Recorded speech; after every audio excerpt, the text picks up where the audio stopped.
one of the two of us in this room will be working all day Sunday. I'm sorry. It's okay. Wouldn't you love a backstage pass to candid discussions at the crossroads of motherhood, justice, community, entrepreneurship, mentoring, and success? Host Melissa Rosenblum is one of only a few women certified by the Supreme Court of New Jersey as a criminal trial attorney. When you add kids, a booming law business, and a little black book full of subject matter experts, you've got the Mighty MERP podcast. And part 2 in this series. That's mightymerp.com. And so during the interview, I knew right away that I thought we could work together. I've taught for so many years. I taught at Rowan, and I could see that you and I were going to be able to work together, that you were very gung-ho, that, it was going to be a good match. And so I finished the interview, and then I called another friend of mine, and I said, so I interviewed somebody for the paralegal job.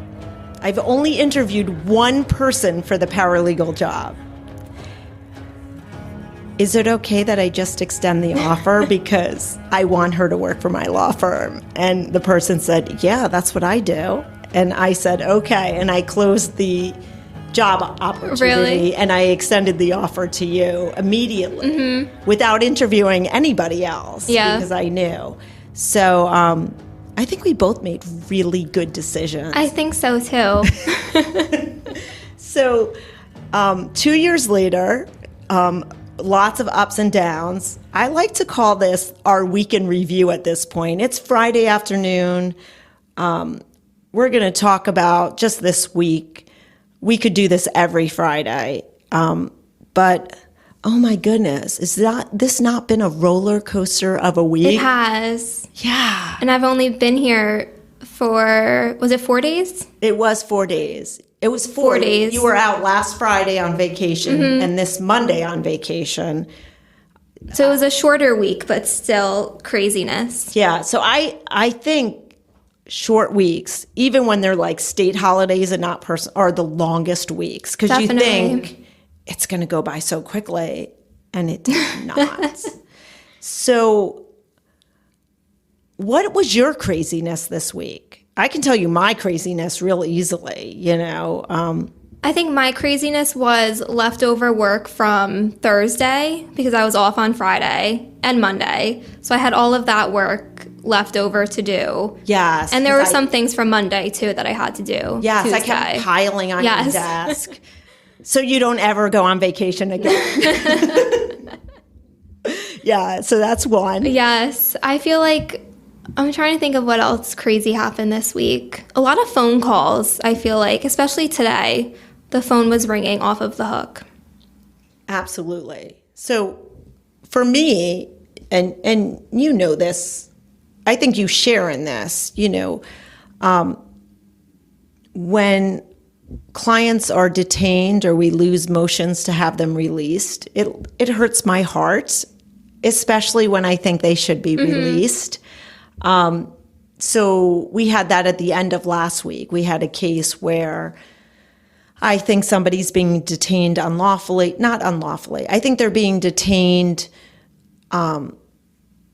unnecessarily, that they have no prior record. And although the charge is serious, there's defenses to it. And I don't think they belong in jail pending trial.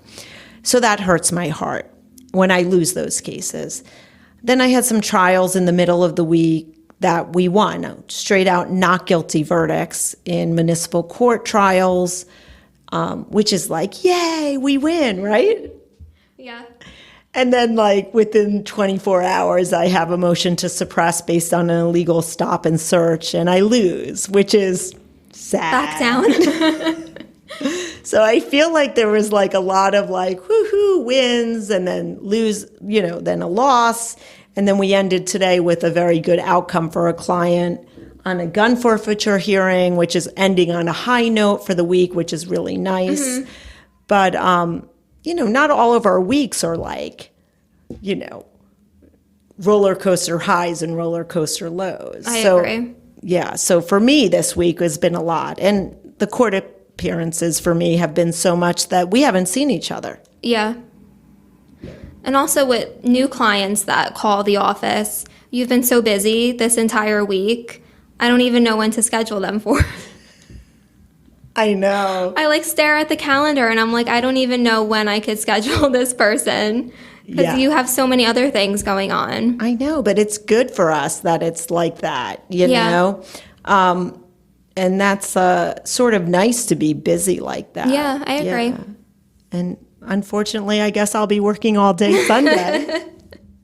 One of the two of us in this room will be working all day Sunday. I'm sorry. It's okay.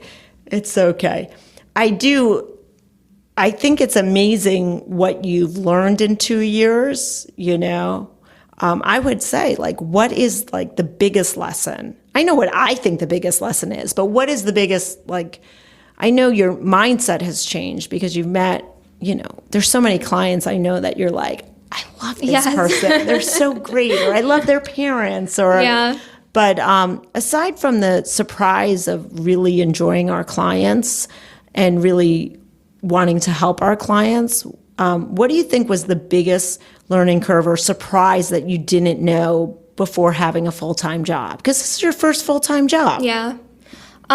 So I think the biggest learning curve was the entire criminal justice system. You know, you think you know everything because you went to college and you have a degree in criminal justice, but I came into this job knowing absolutely nothing. And I thought I knew things before working here, and then I'm like, no, I was totally wrong. Right. Yeah. So I had to basically learn the whole system over again. Well, what do you think they taught you? In college, it was, you know, now, sorry, I just blacked out. You blocked out all of college experience. You were like, oh my goodness, so overwhelmed by it. I'm trying to think of like a good example. Do you think they taught you more federal courts understanding versus practical? No, I think it was more state courts in college, but they didn't teach you like every aspect of the criminal justice system. Like now I know there's like pre-indictment conferences and status conferences.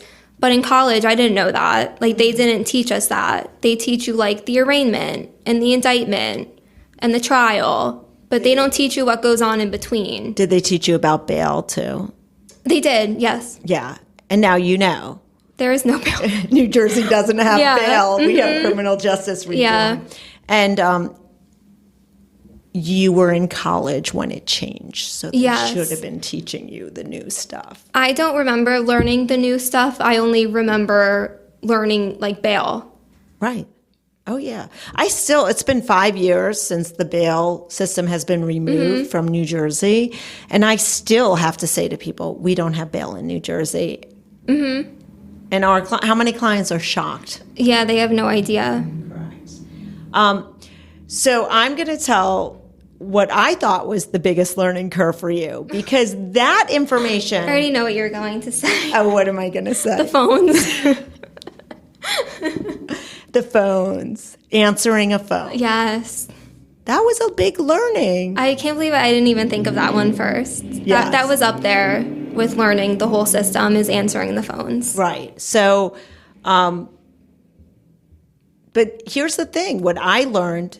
I now know you did not know how to answer a telephone. Yes. And I created like a cheat sheet of like exactly what to say. And we use that for like every intern, every new hire.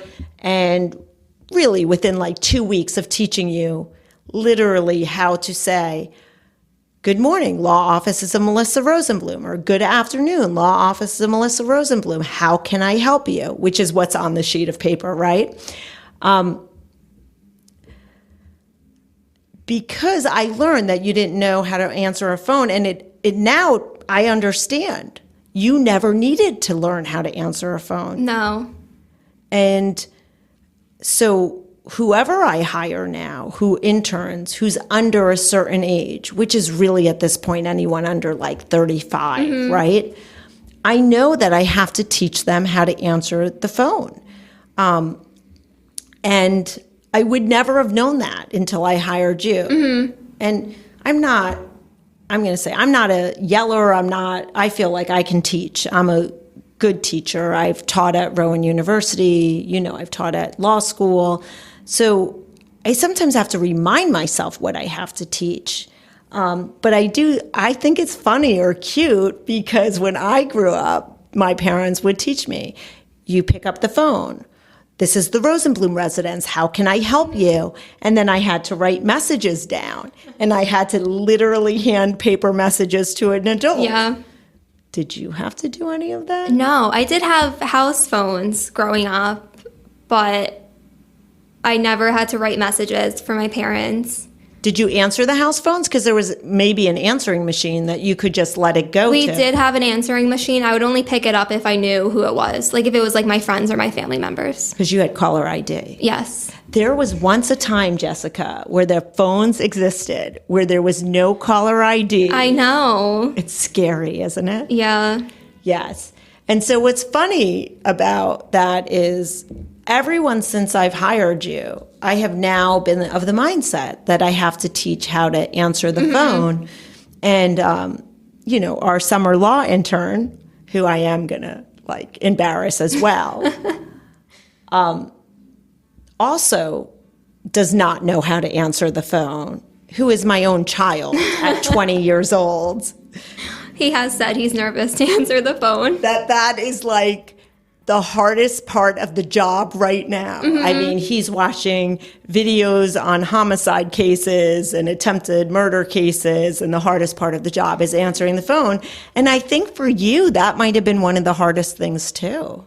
I think, so part of it was I didn't know how to properly answer the phone. And the second part of it was I didn't understand what the people on the other end were asking, because it was like a foreign language to me at the time. So they would be asking me questions about like a violation of probation, and I would have no idea. I would have no idea what they were talking about. Right.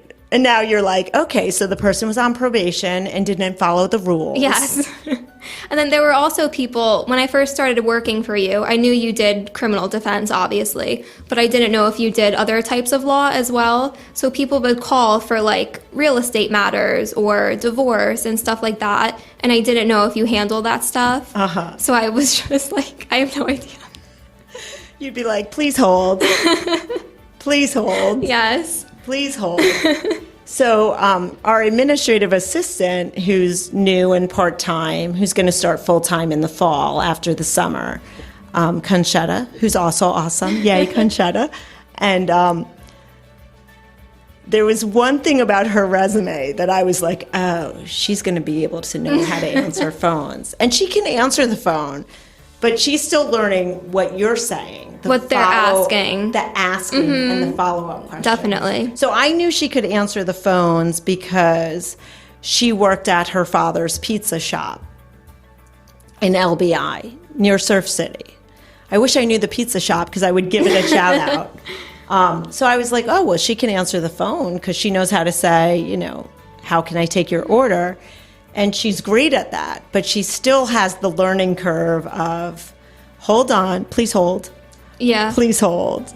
Yeah. And there's still certain things that I have to do that for because they're just not familiar to me and I don't know the answer. Correct. Which is amazing because we're, so focused on certain areas of law.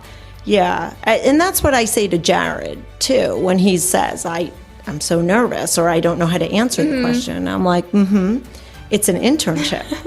That's what you're learning. Have to learn. That's what you're learning. So, and I say, it's about experience. You'll go to a different law firm potentially, and you're going to have to ask different questions. We're very, I always say we have our lane of traffic, which is we have our lane of what we handle. We handle criminal law, traffic tickets, domestic violence, really anything with police. Yeah. Other than that, when people call and they're like, I have a tenant who we're like, all of us are like, hold on. We hope you've enjoyed this episode. Stay tuned. There is more to come. Mighty Merp is available on iTunes, Spotify, and all your favorite apps and players. But the best way to experience the show is to visit mightymerp.com. That's mightymerp.com.